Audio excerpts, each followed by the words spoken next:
This video is going to be about Scholar, Sage, and Reaper changes because there were many questions in the interviews around the media tour around Sage and Reaper being both new jobs, but also around Scholar and Sage being both barrier healers.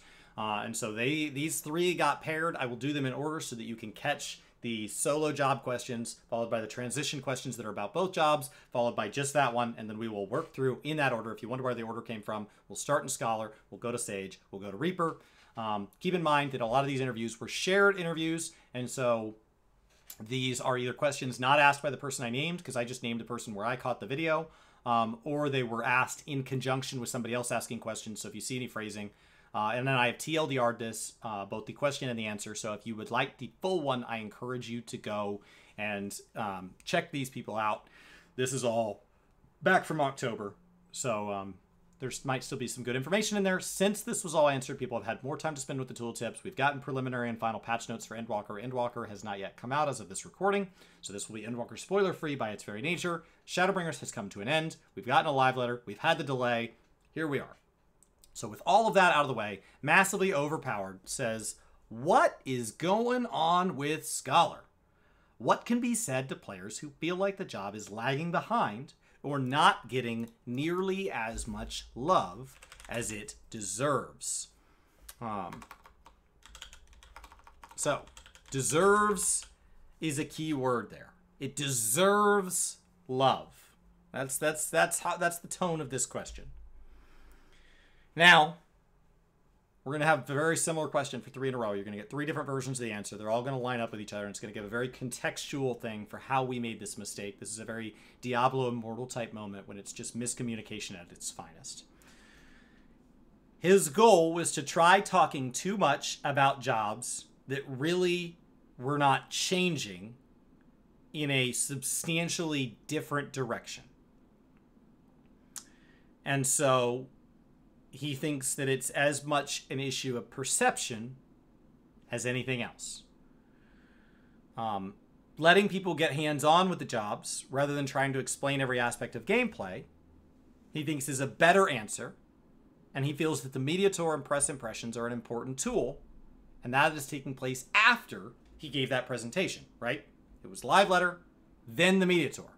So he gave the live letter, he knew the media tour was coming, but we had not yet gotten hands-on as a player base. Nobody. And so it felt very frustrating because they looked out into the void and there were no answers yet because he knew the answers were coming. He said the battle design team includes hardcore progression-focused Scholar players. So just know the job is not being neglected.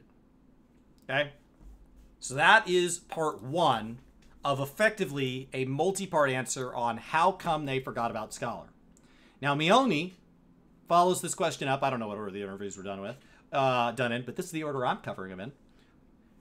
Sage's flashy showcase. What's going on? Sage is so flashy. How do we tell Scholars that they're still going to be competitive? How do we still tell Scholars that they are still going to be reasonably competitive, right? And Yoshi P came out in the Mioni and Shenpai. I think this was the cleanest apology. So if you want to hear an apology, of the 3 times this was asked, this is the one that's cleanestly, it's the most apologetic. Mioni comes out and asks this question, and I think it was actually Mioni, not Shenpai. And Yoshi P says, first and foremost, I need to apologize. Due to the time in the live letter, the Scholar did not get much of the total time. Remember, that live letter started late and ran long. And he goes, which set off people's alarm bells. And I regret that. When we look to a new expansion, there are choices about where we talk about job actions or where we talk about the job concept. I chose to focus on job concepts. I knew that after that presentation, there would be a media tour for media and influencers, and that they would be very good at providing detailed information. Jobs are still under adjustments, and so I do want to avoid giving players anything that they would be too negative about. So instead, I want to focus more on concepts of jobs like Scholar This time, we decided to categorize healers as pure and barrier, and Scholar is already a barrier healer. So it's where it is. It's a more natural progression. So there was no big conceptual change. Okay? That's part 2 of 3. I think that is starting to give a little bit of context to Scholar mains out there. Part 3 came from Ms. Tech and said, you know, Scholars have felt kind of ignored since Sage got all that cool stuff. How do we, the content creators, right, coming out of these interviews, how do we go and calm Scholar players down? I need to calm them down. And Yoshpi says, remember, the Scholar also has updates. Players should rest assured we've not neglected. But when you're comparing it to Sage, a new job, everything is new. So of course the new job is going to feel really shiny. Dragoon may feel the very same way towards Reaper. Okay? Now, the info for this and the range DPS was just lacking. And that's because we had to plan how do we want to present all of this information and explain it. And I would like to apologize that, you know, clarifying these updates, I wanted to talk concept and reasoning rather than detailed numbers, because numbers are still moving, and I don't want to lock the devs in to past numbers because I set it in stone publicly. The numbers are still changing. I want them to still be able to consider those changes. I also think the media tour is somewhere that people are going to do a great job putting a spotlight on the numbers for us. Now, if we were happy with a job, such as Machinist, where we simply built upon what it was doing in 5.0 instead of taking a new direction, I didn't really want to spend a bunch of time talking concept, because the only way to spend a lot of time talking about that job would have been to be very granular. And so to say, Scholar has a new barrier and Scholar has a new buff, I don't want to do that, because I would have to go into detail about that new barrier and about that new buff. But if I don't do that, then it seems like I neglect it. So moving forward, I would like to do better at mentioning new abilities and adjustments so that we don't leave people hanging. Okay? So that is the 3-part answer to Scholars. I hope that helps. I hope that takes a bit of the sting, if there is any. From there, we're going to pivot to our healer buddy, the offender in question, Sage. And we're going to start with Dengeki.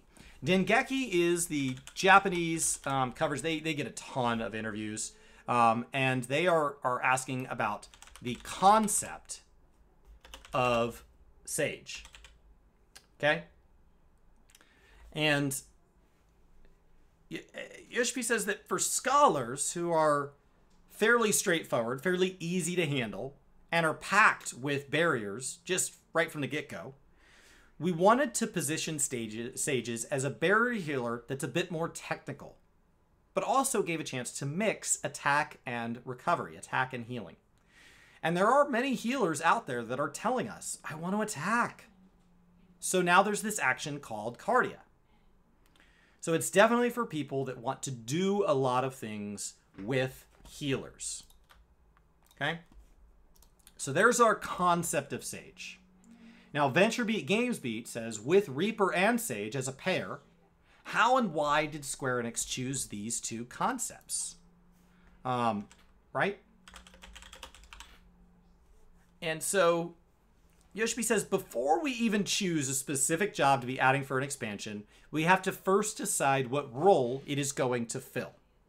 When we're determining that, there's an important point that comes from a business perspective. And when we look at the overall player base, a lot of players tend to lean towards DPS roles. So when adding 2 jobs, one of them has to be a DPS role.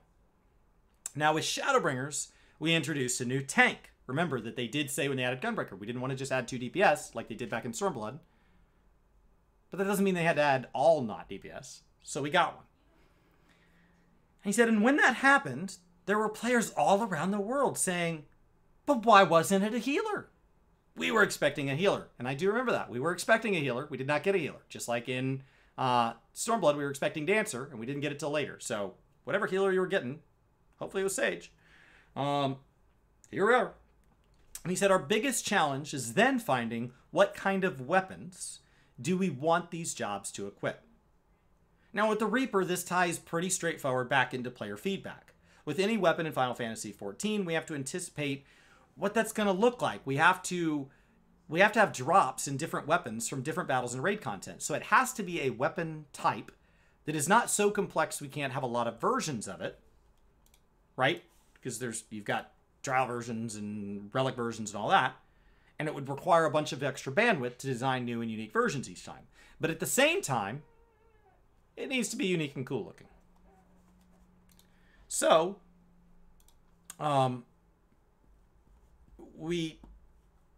it has to be something that, you know, we designed it and we're like, okay, we want it to be something that looks pretty crazy when they carry it around.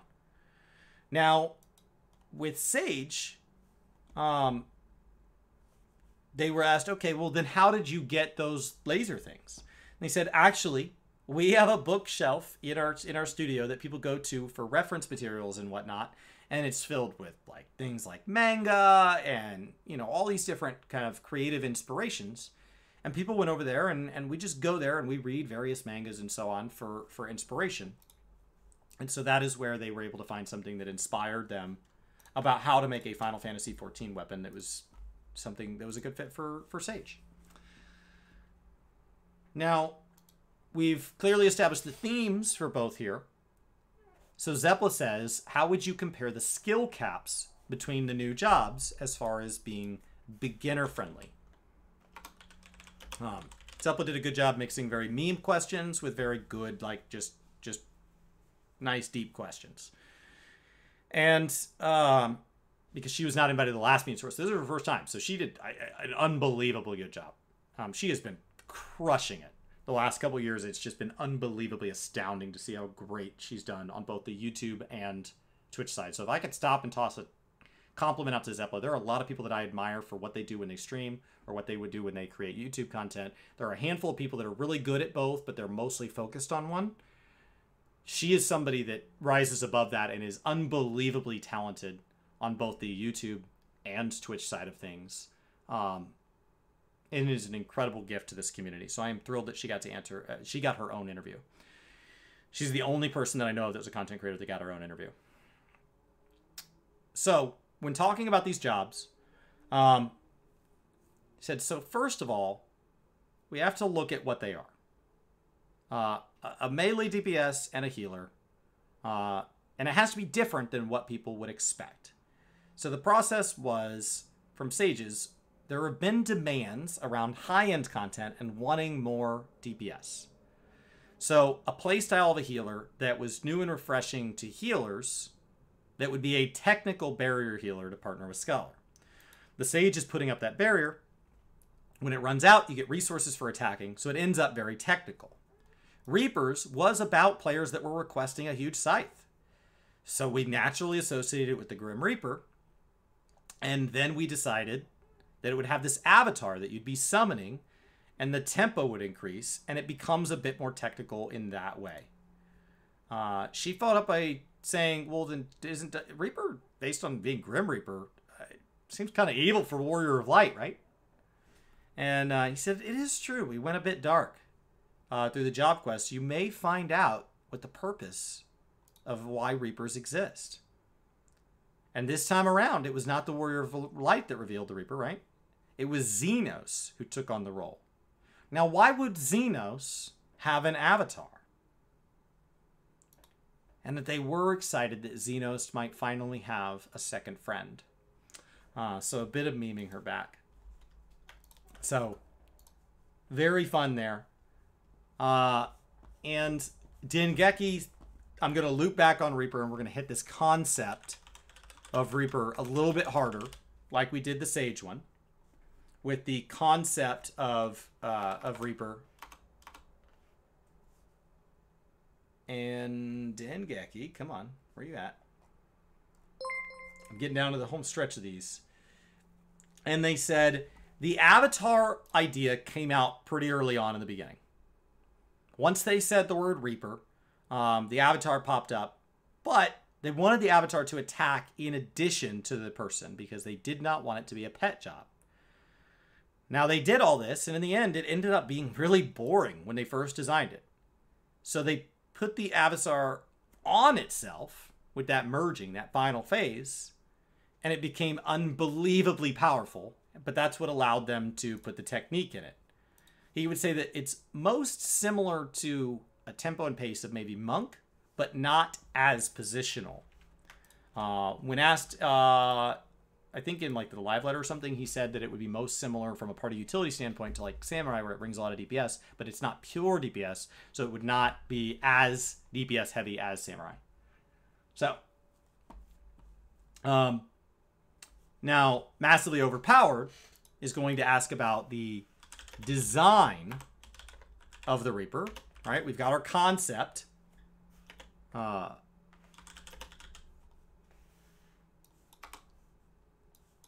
on.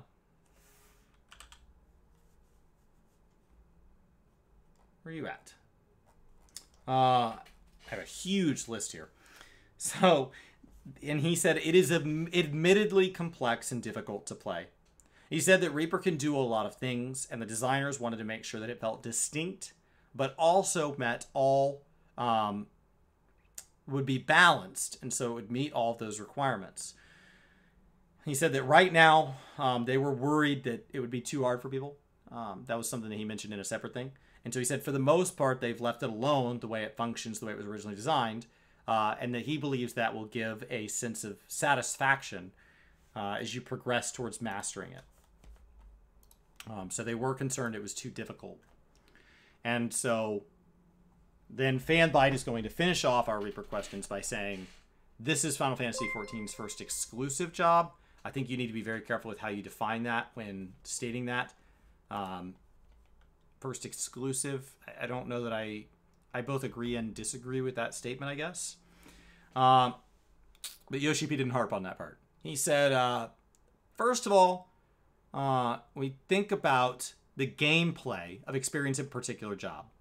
And then the second thing is we think about what players are looking for and are wanting from that experience. Now, he knew there was always a major demand for a new healer, and he knew there was a demand for a giant scythe. So we pictured the Grim Reaper, and they added a healer.